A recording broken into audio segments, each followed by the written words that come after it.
एक बार की बात है, एक मूर्तिकार था। बहुत ही अच्छी मूर्तियां बनाया करता था। इतनी अद्भुत कलाकारी थी कि मूर्ति बनाने के बाद सबको ऐसा लगता कि ये तो बिल्कुल जीवंत है। पहचान भी नहीं पाए कि असली क्या और जड़ मूर्ति कौन सी। और इस कला का उस मूर्तिकार को बहुत अभिमान था कि इस कला के बल पे मैं सम्मान तो पाता ही हूँ, पैसा तो कमाता ही हूँ, पर इस कला के बल पर मैं मृत्यु को भी जीत सकता हूँ। उसने मौत को चैलेंज किया कि जब मौत आना होगी ना, तब मैं अपनी इतनी सारी मूर्तियां हम शक्ल बना दूंगा कि वो भी गफलत में पड़ जाएगा, मुझे पहचान ही नहीं पाएगा, और इसलिए मैं मौत से बच जाऊंगा। सच में उस रूप से चैलेंज करके अपनी 10-12 वैसी मूर्तियां बनाता है। मौत आती है उसके दरवाजे पर और वो उन मूर्तियों के बीच खड़ा हो जाता है। तो मृत्यु तो देखती रह जाती है कि यार बात तो सही है, इसमें से असली है कौन और किसको लेके जाए, कैसे पहचाने। इंसान कितना ही चालाक हो, पर मृत्यु उससे भी चालाक है। वो एक कोने में जाके खड़ी हो गई मौत, और ऐसे देखने लगी और फिर धीरे से कहती है, वैसे तो सब ठीक है लेकिन। क्या कहती है मौत? वैसे तो सब ठीक है लेकिन। और वो लेकिन क्या कहना हुआ कि उस व्यक्ति का मान जाग गया। लेकिन लेकिन क्या होता है, मतलब क्या क्या कमी रह गई? मौत कहती है बस यही कमी रह गई, अब तुम चलो मेरे साथ। हंसने वाली बात नहीं है, बहुत गंभीर विषय है। हमें लगता है कहाँ, कभी पता सबको है कि जन्म के साथ मृत्यु से नाता जुड़ा ही हुआ है। एक एक पल जो श्वास जा रही है वो मृत्यु के निकट ले जा रहा है, पर कितने लोग उसकी तैयारी रखते हैं कि अगले ही पल कुछ हो जाए तो कहाँ आता पता। सामने से पता भी चल जाए कदाचित किसी को, डॉक्टर्स कह देते हैं कई बार आपके 2 महीने ही हैं, 6 महीने ही हैं। कई बार कई सिम्टम्स भी आते हैं, शरीर से समझ में आता है, तब भी हर उपाय मैं कैसे मौत से बच सकूं। और इस छोटी सी पर्याय में यहीं के यहीं जो जोड़ा, यहीं के यहीं जो कमाया, यहीं के यहीं नाम रूप रंग ज्ञान पद पैसा, मौत कुछ नहीं देखती है। मौत ने ये नहीं देखा कि इतना बड़ा सीएम इसमें बैठा हुआ है तो मैं कैसे ऐसे करूं, इतने बड़े अरबपति इसमें बैठे हुए, इतने बड़े बिजनेसमैन बैठे हुए, इतने बड़े बड़े डॉक्टर बैठे हुए। मौत कुछ नहीं देखती है। दुख पीड़ा होती है, होना भी चाहिए। अपन कोई जड़ नहीं है, संवेदनशील चेतना। जब इस तरह के कोई समाचार देखते हैं, सुनते हैं, तो हृदय द्रवित हो उठता है कि ओ कितना बुरा हुआ, कितना दर्दनाक हुआ, कितनी करुण मौत हुई। पर इससे फिर आगे जब वो बैठे, आप सोचो हम जीवन में कितनी आगे आगे की कल्पना कर बैठते हैं। वो कहाँ कहाँ के जीव, कोई कहाँ का, कोई कहाँ का, कोई कहाँ का, एक साथ एक उसमें बैठे हैं। सबने एक ही लक्ष्य बनाया है, एक ही डेस्टिनेशन, कि वहां पर पहुंचना है। एक ही लक्ष्य बनाया था ना। क्या पता था कि एक साथ ऐसे जलकर मरना है और अलग अलग जगह पे जन्म ले लेना। एक साथ कार्य तो हुआ, जन्म एक जगह हुआ, क्या पता। यहां तो पता भी नहीं चला होगा कि अमुक व्यक्ति का प्राणांत हो गया और वहां कहीं जन्म ले भी लिया होगा और वहां वो रम भी गया होगा। जन्म मरण का ये खेल, जीव ने यही 2 काम किए हैं, उसका अलावा कुछ नहीं किया है। पर मनुष्यपना और उसमें फिर जो जो थोड़ा पाया, बस उसका अभिमान करता रहा। कल का तो वो दृश्य और वो काया की हालत देख करके एक बार तो मन में आएगा ही आएगा मत कर काया को अभिमान, मत कर माया को अभिमान काया। क्या रहा, कैसी हालत, वो खुद देख ले ना, तो वो खुद ही नहीं पहचान पाए कि ये मैं ही हूं। और इसी काया की माया की अभिमान में, उसकी सेवा में, उसी के पीछे ही तो पूरा जीवन किसके पीछे दिया जा रहा है। मैं शाश्वत चैतन्य आत्मा हूं, कितनी देर ख्याल रहता है, बोध रहता है, याद रहता है, बताओ। उस समय आप होते कदाचित, और आपके लिए क्योंकि सूचना तो दी होगी, पायलट को तो समझ में आ ही गया था कि अब इंजन गया है, अब कुछ नहीं हो सकता, तो एक आध बार सूचना तो कि अपने आप को संभाल ले, या इस कंडीशन में है प्लेन, कुछ तो पता चला ही होगा वहां बैठने वालों को। अपन को ऐसा एकदम सामने दिख जाए मौत, क्या परिणाम रहेंगे अपने उस तरह। ऐसा है ना, हर तो सामायिक करते, दर्शन करते, ऐसा डरने वाली बात नहीं है, ये अपने आप को हर बार सोचते रहना मैं मर जाऊंगा मर जाऊंगा, वो वाली बात नहीं है। पर कभी भी ऐसी परिस्थिति आती है तो तुरंत, इतनी बार हमने अपने आप को अभ्यस्त किया होना चाहिए, इतनी बार हमने अपने आप को कहा हुआ होना चाहिए कि कदाचित कुछ भी हो जाए, तुरंत नमोकार मंत्र याद आना चाहिए। अपने खुद ही, अब चल रहे हो, एकदम कुत्ता भौंकने लगे पीछे से आ जाए, एकदम गाड़ी सामने से आ जाए, एकदम कुछ बात बन जाए, आपको तुरंत क्या याद आता है। आप अपने आप की ऐसी परीक्षा करना, और अनुकूल समयों में, भक्ति के समयों में अपने आप को ऐसा अभ्यस्त करना कि कभी कुछ भी ऐसा हो जाए तो मुझे तुरंत पहले भगवान याद आए, नमोकार मंत्र याद आए, यही साथ देता है। बाकी उन रुपए पैसों और पद ने साथ नहीं दिया उस समय। जितना छोटा जीवन है, और उस जीवन में एक तो इस तरह की घटनाएं सुन करके, देख करके एक निश्चय होना चाहिए कि हमारे पास कितना ही रूप पैसा सब आ जाए, पर पाप की क्रियाएं, जो सामूहिक पाप की क्रियाएं होती है, उसमें कभी भी कृतकारित अनुमोदना नहीं करेंगे।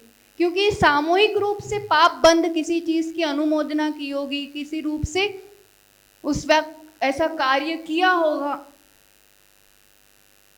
बहुत तीव्र पाप कर्मों की कृतकारित अनुमोदना सामूहिक सबके साथ मिलके नहीं। थोड़ी देर क्षण भंगुरता का विचार करना चाहिए। चलता फिरता हंसता बोलता वो इंसान कुछ ही पल में डेड बॉडी घोषित कर दिया। वही आंख नाक कान सब तो वही का वही है। अब तो क्या चला गया, क्या चला गया?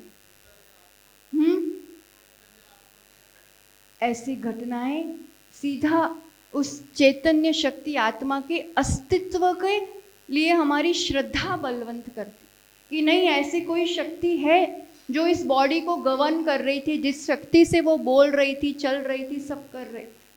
आत्मा वात्मा कुछ नहीं होता, जो ये दिख रहा है वही होता है, ऐसा नहीं है। जो दिख रहा था वो तो अभी भी दिख रहा था।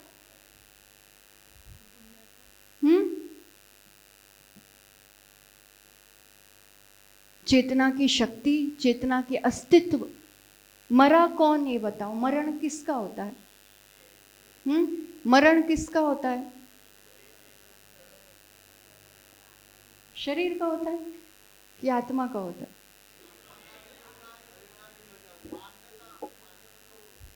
आत्मा का मरण, मरण यानी सीधी बात है ड्रेस चेंज होना, पर्याय बदलना। नष्ट तो कुछ नहीं है, जो शरीर था वो शरीर बदल दिया। मरण के बाद तुरंत जन्म होता है, नया शरीर मिलना। इस जीव ने सिर्फ ड्रेस और एड्रेस बदले हैं और कुछ नहीं किया है। मैं अजर अमर अविनाशी शाश्वत आत्मा, अगर वो बोध बना रहा तो मृत्यु आने पर भी डर नहीं लगता है, फिर उसका भय नहीं बैठ, फिर ये छूट गया वो छूट गया, क्या छूट गया, मैं तो फिर भी हूं। इसका बोध बना रहे, खुद के लिए बना रहता है तो दूसरों के लिए बना रहता है, और ये बोध बना रहता है तब उस आत्मा में वात्सल्य अंग प्रकट होता है। वात्सल्य एक बहुत अनोखा शब्द है जो सिर्फ जिन शासन में पाया जाता है। प्रेम, प्रीति, अनुराग, स्नेह, लगाव, राग, लव, ये सब शब्द हमें लगता है सब एक जैसे, बहुत अंतर है इनमें। जो हमारे ही समान स्वयुत्थान, अपने ही समान स्तर के जो लोग होते हैं, उनमें आपस में क्या रखना, बिना किसी अपेक्षा के, बिना किसी छल कपट के, बिना किसी स्वार्थ के सहज आत्मीय भाव, वात्सल्य होना चाहिए। वात्सल्य, जिनसे बात करने में कोई शल्य ना हो, कोई विकल्प ना हो, कोई चुवन ना हो। आपस में एक समान स्तर के लोगों में ही वात्सल्य की जगह ईर्ष्या पाया जाता है। व्यापारी होंगे यहाँ, वो कोई अंबानी से कंपटीशन करने वाले हैं? किससे कंपटीशन करने वाले हैं? यहाँ रसोई बनाने वाली बहुएं होंगी, वो कोई प्रसिद्ध जो शेफ होंगे वगैरह होंगे, उनसे कंपटीशन करने वाली?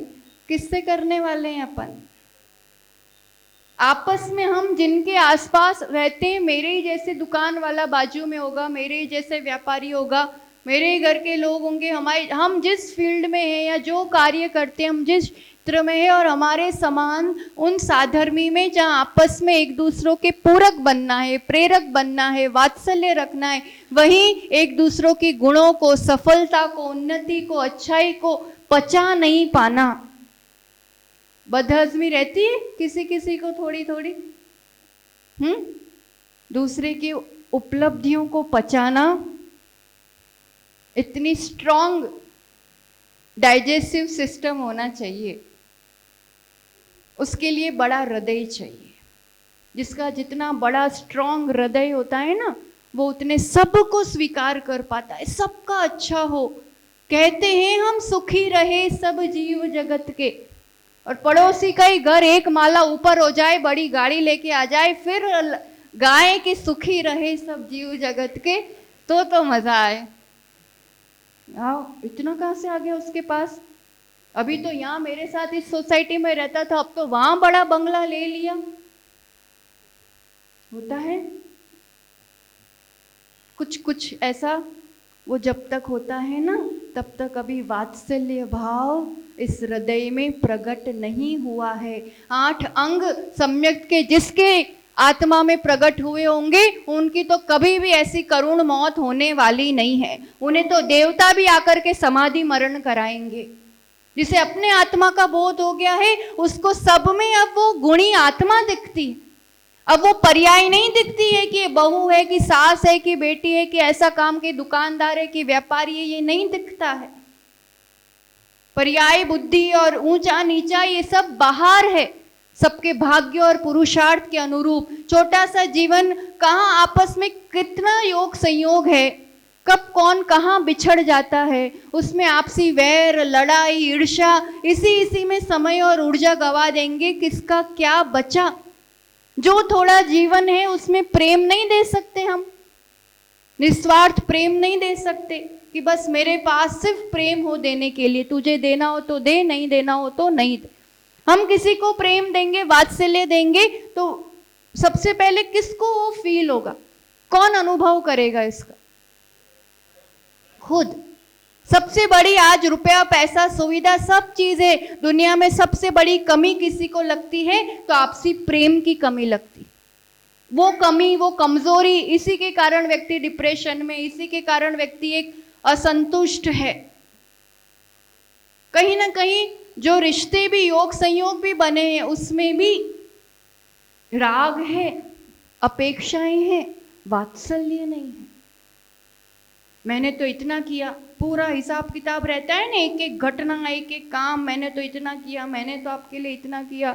कोई बात के लिए मना भी कह दे, मैंने तो बात मान ली थी ना पिछली बार आपकी, अब आपको भी मैंने इतना किया, मैंने इतना किया, मैंने इतना किया, होता है। और फिर उस अनुरूप अपेक्षा रखना, और फिर उस अनुरूप दुखी होना, या वात्सल्य में सिर्फ देना ही देना होता है, उसमें कभी मांगना, अपेक्षा रखना, शिकायत करना, ये नहीं आता है। प्रेम मेरा स्वभाव है, वात्सल्य मेरा आत्मा का गुण है, और वात्सल्य देते रहोगे उतना बढ़ता रहेगा, उसमें कभी कमी आती नहीं है। जितना योग संयोग हो, सामने वाला जैसा भी हो, अपना काम वात्सल्य रखना, और उसमें भूल से भी कभी ईर्ष्या नहीं रखना। किसी में कुछ गुण है, गुणानुवाद करो, प्रशंसा करो, नहीं कर पाओ तो ईर्ष्या तो मत करो, वो उसके गुणों से आगे बढ़ रहा। तुम ईर्ष्या कर करके अपना ही नुकसान करते हो। आप किसी के गुणों को लाइक नहीं करते हो, आप में वो गुण कैसे बढ़ेंगे? ईर्ष्या में खुद जल जल के भून मर जाता है। ये तो एक बार अग्नि जलाती, ईर्ष्या की अग्नि तो पल पल भीतर जलाती है, भयंकर जलाती है। सामने वाले का कुछ नहीं बिगड़ता है, तुम ही उस तक पहुंच भी नहीं पाते, वैसा बन भी नहीं पाते, वैसा कर भी नहीं पाते, और उसे ही पसंद भी नहीं कर पाते। ईर्ष्या और वात्सल्य एक साथ कभी भी नहीं रह पाते हैं। वात्सल्य मतलब सबसे पहले उस ईर्ष्या रूपी नेगेटिविटी का अभाव और एक आत्मीयता परस्पर में होना। आज समय अधिक हो रहा है, अपन और भी आगे इस पर थोड़ी चर्चा करेंगे, पर अभी तो ये जो घटनाएं, प्रसंग और इस तरह की परिणति, हम अपने लिए कुछ शिक्षा ले लें कि एक तो जीवन की क्षण भंगुरता का भान रहेगा तो अभिमान नहीं होगा, ये तो निश्चित बात। आप लोग जब मार्जन करते हो प्रतिमा का, कितने अच्छे से 12 भावना का पाठ करते हो, बहुत अच्छे से। अब रोज रोज वो करते करते करते करते वो जुबान में रह सकते और मन में कुछ और चल सकता है, वो अलग बात है। क्योंकि वो जो डेली रूटीन हो जाती है ना, तो वो का शब्द पूरी पूजा बोल भी लेते, अर्घ चढ़ भी जाते, हो गया, वो ध्यान नहीं रहा, क्योंकि वो रूटीन हो जाता है। पर फिर भी अगर सजगता पूर्वक दिन में एक बार भी 12 भावना का, अनित्यता आदि का, अशरण पूरा था यहाँ पे। अनित्यता सोच लो, कहाँ जाने निकला है, क्या हो गया। अशरण देख लो, कौन किसने बचा लिया, कितना भयंकर दुख संसार का, कौन साथ गया। एकत्व भावना, सभी भावनाएं घटित कर सकते आप चाहो तो इस प्रसंग पे, और प्रतिदिन सजगता पूर्वक इन 12 भावनाओं का चिंतन करना। 12 भावनाओं का चिंतन करने वाले को अभिमान नहीं होता। अभिमान नहीं होता तो ईर्ष्या भी नहीं होती, वो इंफीरियरिटी ईर्ष्या का रूप लेती। और सुपीरियरिटी भी किस बात की रखो, सब चले जाने वाला। तो जहाँ इसका बोध होता है तो अभिमान नहीं होता है। अभिमान नहीं होता है तो आपसी प्रेम, वात्सल्य वो सहज, एफर्टलेस बना ही रहता है। कई लोग सोचते होंगे, जैसे छोटी उम्र में ऐसे निकल जाते हैं घर बार छोड़ के, तो ये तो बहुत निष्ठुरता नहीं हुई, उनको माता पिता की सेवा करनी चाहिए। कहते हैं कई लोग, ऐसा सोचते भी निकलने वाले, नहीं नहीं माता पिता की सेवा करनी चाहिए। ऐसा कोई घर पे रह के भी धर्म ध्यान हो सकता है। आचार्य भगवान कहते हैं कि अब जिंदगी भर आपके माता पिता की सेवा करो, हाथ पैर दबाओ, उनकी आज्ञा में रहो, उनको अनुकूलता प्रदान करो। जिंदगी भर भी अगर आप इस रूप से सेवा करते रहो तो भी आप माता पिता का ऋण नहीं चुका सकते। पर आचार्य भगवान कहते हैं कि अगर वो जीव मोक्ष मार्ग में निकल जाए तो वो माता पिता का ऋण सहज चुका दिया करता है, ये निश्चित है। और ऐसे ही आपके बीच आरिका देवागम मती माता जी विराजित है, उनका गृहस्थ परिवार आप सबके सामने है। प्रेरणा है ये, 5 बहनों में 2 बहनें मोक्ष मार्ग में हैं, भाई सबकी सेवा कर रहा है, माता पिता भी धर्म, क्योंकि एक व्यक्ति अगर मोक्ष मार्ग में निकलता है तो कहीं ना कहीं पूरा परिवार उससे धर्म से जुड़ जाता है, फिर उनके लिए समाधि मरण आदि का द्वार खुल जाता है। तो इस रूप से ऐसी सेवा करके माता पिता का ऋण भी चुकाया जा सकता है। तो ऐसा ये दुर्लभ मोक्ष मार्ग, दुर्लभ संयम का मार्ग, दुर्लभ ये जिन शासन, और ऐसे जिन शासन के हम सभी अनुयायी और सेवक, हम सबका एक मात्र लक्ष्य समाधि मरण का है कि नहीं है?